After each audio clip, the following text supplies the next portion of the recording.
La violencia es, por desgracia, consustancial al ser humano, pero quizás ha ido presentando distintas características a lo largo de la historia, aunque solo sea por el tipo de armas utilizadas para ejercerla.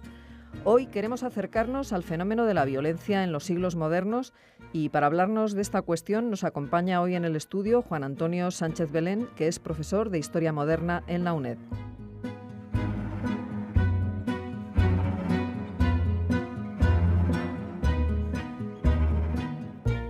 Juan Antonio, muy buenos días y bienvenido a Sin Distancias. Muchas gracias.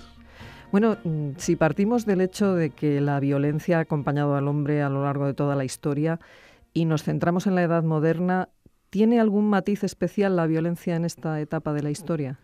Pues si comparamos la violencia en la sociedad europea en los siglos modernos con la sociedad actual, pues descubriremos que no hay prácticamente diferencias en cuanto a cómo se comporta la sociedad, cómo se manifiesta a través de la violencia. Es decir, la violencia de la Edad Moderna es como la violencia actual. En muchos aspectos es prácticamente idéntica.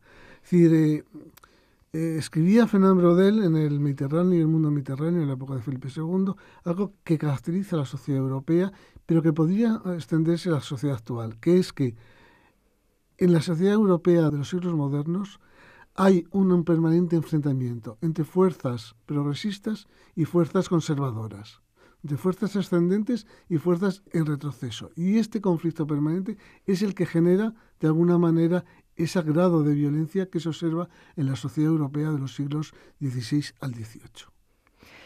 Si te parece, para descender de lo general a lo particular, podríamos ir analizando cómo se manifiesta la violencia en los distintos ámbitos en los que se desarrollaba la vida en esta época.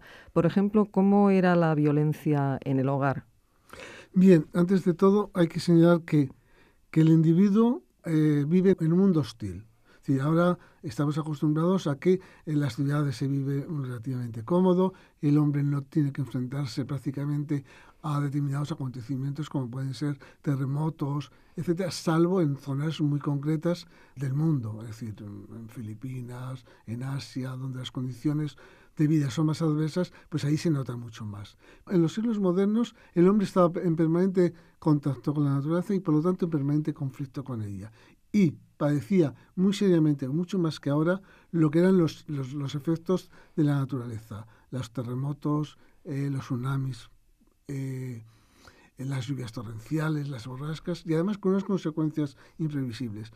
Por ejemplo, se habla mucho del último tsunami que hubo en Indonesia. Bueno, pues el terremoto de Lisboa de 1755 y el tsunami correspondiente que provocó, que arrasó prácticamente toda la costa atlántica española, por ejemplo, Huelva quedó arrasada, tuvo un efecto tan dramático y una proyección tan fuerte que incluso Goethe en Alemania se hace eco en sus memorias de este acontecimiento. Por lo tanto, esto es un hecho importante que hay que resaltar. Ahora bien, en el hogar, que era la cuestión que me planteabas, se manifiesta la violencia en dos campos. En el campo de la infancia y en el campo de las relaciones matrimoniales de los cónyuges. Aquí, en estos dos ámbitos, es donde se establece muy claramente la violencia en el hogar. ¿Con algunas diferencias con respecto a la actualidad o...?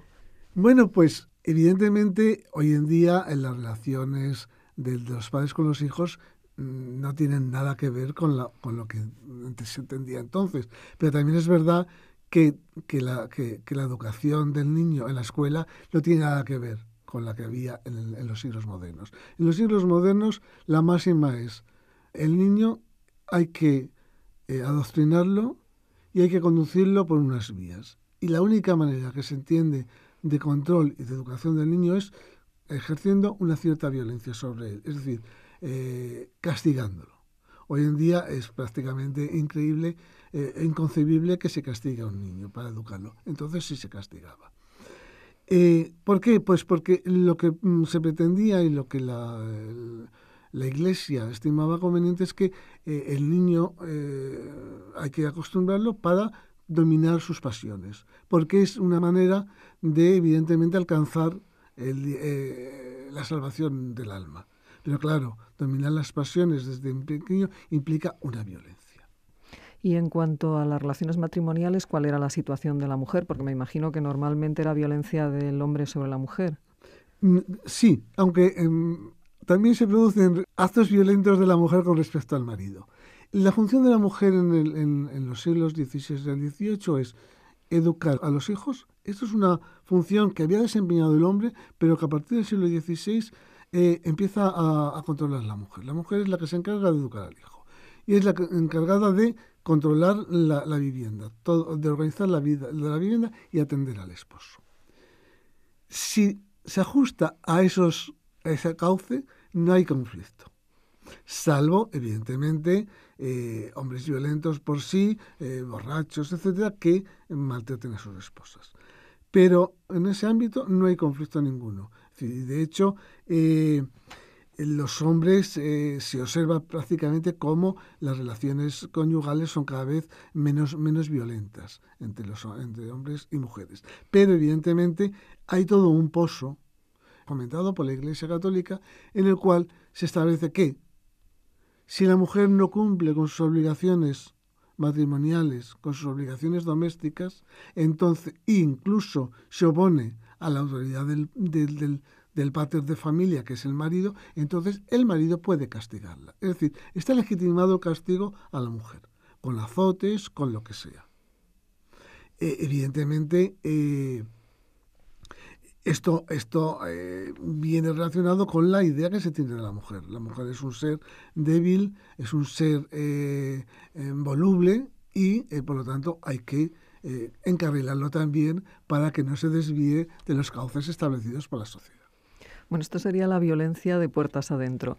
Pero de puertas afuera, en la calle, ¿qué tipo de violencia se producía? ¿Había muchos asaltos? No sé.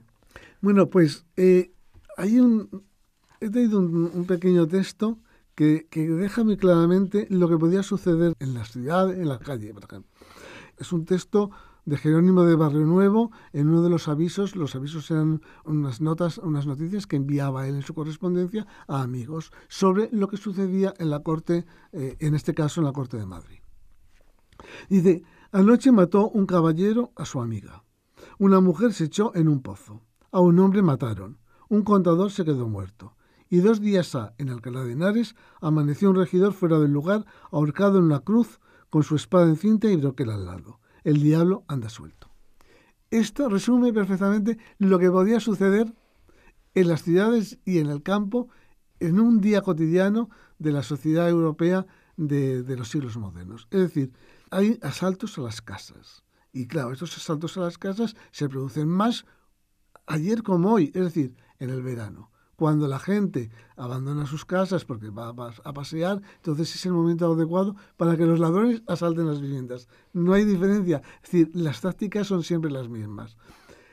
Pueden atracar las casas con la gente dentro, como hoy también, maniatándola, y en esos casos con riesgo, evidentemente, de muerte para las personas que se ven afectadas, sobre todo si son mujeres y niños pequeños. Es decir, en las calles hay conflictos constantes, duelos, cuchilladas, robos, etc. Es decir, la calle es un hervidero en las ciudades de violencia, pero también es en el campo. En el campo pululan, o en los caminos pululan bandoleros.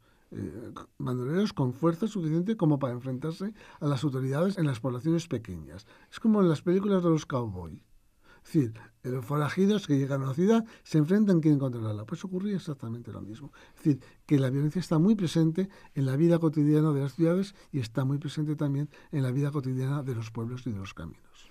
Y si hablamos de la violencia extrema que representa la guerra, ¿estaba muy presente? Bueno, la guerra es uno de los factores que genera mayor violencia. No solamente por el enfrentamiento entre soldados, sino porque por lo menos en los siglos XVI, XVII, la guerra consiste en asediar las ciudades. Si la ciudad no se rinde, entonces entran a saco. Es decir, no es como en el XVIII que cambia el concepto de la guerra. En el siglo XVIII y XIX los conflictos militares se producen entre ejércitos, en campo de batalla. Y por lo tanto las repercusiones son menos graves que en la guerra del siglo XVI y XVII, porque es de asedio y por lo tanto se acomete contra las ciudades y se persigue. Por ejemplo, cuando los reyes católicos sitian Marbella, como Marbella se niega a rendirse, cuando es tomada es arrasada completamente, la población que no muere es esclavizada. Por ejemplo, Roma es asaltada o saqueada por el ejército de Carlos V. Es decir, las tropas en guerra producen conflicto, pero también las tropas acuarteladas en las ciudades que están mal financiadas o que no llegan la paga, también puede producir enormes destrozos. Es decir, el ejército de Flandes en Amberes no recibiera su sueldo a tiempo, va a provocar el saco de Amberes y la huida masiva de prácticamente toda la burguesía de la ciudad al campo, huyendo de estas consecuencias. Es decir, que la guerra tiene dos vertientes. Una, en el campo de batalla, asolando las ciudades, asolando los campos, destruyendo las cosechas. Hay que darse cuenta que en la guerra de los 30 años prácticamente la población de Alemania quedó reducida a la mitad. Y eso es el efecto de la guerra. Pero además están los efectos menos visibles, que son el alojamiento de soldados. El alojamiento de soldados crea conflicto en las ciudades. Y además arrasan también los campos, se apropian de propiedades.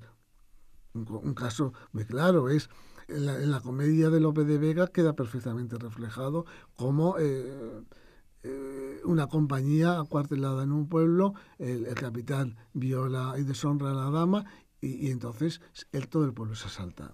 Fuerte Ovejuna es el ejemplo claro de las repercusiones de un ejército en movimiento que podía producir este género de violencia en las pequeñas poblaciones campesinas. Pues precisamente esa era la última pregunta que quería hacerte. ¿De qué forma ha quedado reflejada la violencia de esta época en la literatura y en el teatro de la Edad Moderna? El teatro refleja constantemente la violencia. Y además el teatro tiene dos elementos. Es el amor y la violencia.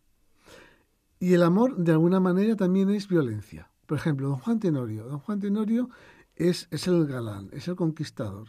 Ejerce siempre una violencia suave sobre las mujeres. Bajo promesa de matrimonio, las seduce, y eso es un género de violencia porque está violentando con la mentira a la mujer.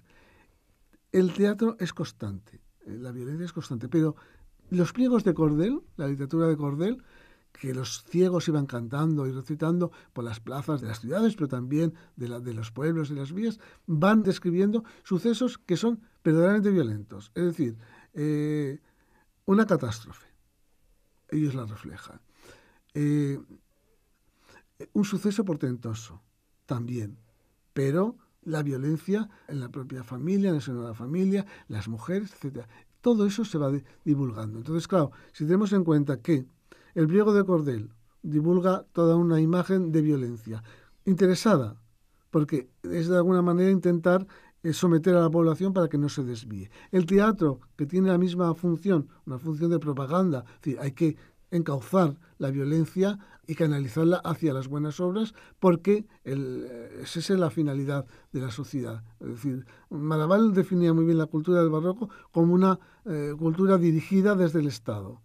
Y el teatro es un elemento clave para dirigir a la población hacia una forma de concebir la realidad. Por lo tanto, hay muchos mecanismos para que la sociedad esté canalizada, y a partir de esta canalización es como se refleja muy bien la violencia como un mal que hay que evitar.